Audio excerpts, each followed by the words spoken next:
Today we've got every boss in the original Dark Souls ranked from easiest to hardest based on how many times they killed me on my second playthrough, which I just finished. So tied for last place with 0 deaths, we've got these bottom of the barrel basic bitches. These are just your marshmallow flavored doormats that you love to borrow money from because you know they'll say yes and they're too soft in the middle to ever bring it up again. You may be a little surprised to see the Capper Demon on here, but this guy has no idea how to deal with staircases. They just break him inside and out. If you know, you know. And I will admit, I did almost die fighting Pinwheel from secondhand embarrassment. Okay, and next to last place with only 1 death, we have these lucky motherfuckers. These are the largely pear-shaped tradwives that managed to sneak in a couple of hits with their broomsticks. If you're wondering how Ornstein and Smo are listed here, just know that the only reason they even got me once was that I was momentarily distracted by Smo's USDA certified heavy hangers. Tied for 13th place with 2 deaths apiece, we have these 3 gorgeous manimals. The only note I have written here is about Manus, which reads, "That hoe Sif fucked me on purpose because I dominated her future daddy. I died twice trying to summon her, and then she just sat there like the bitch that she is." That sounds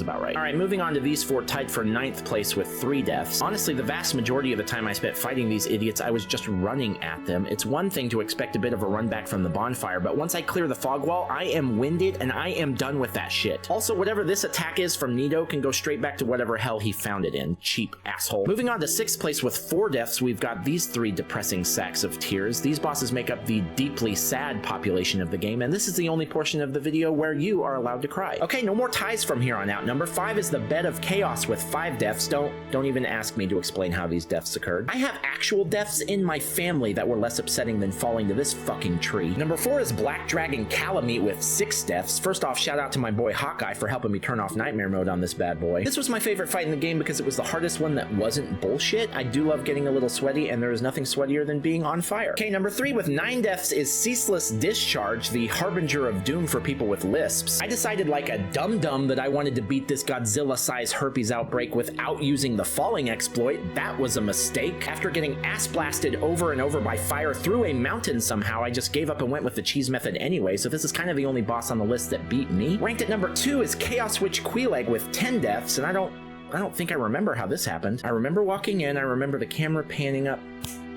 Heavy hangers.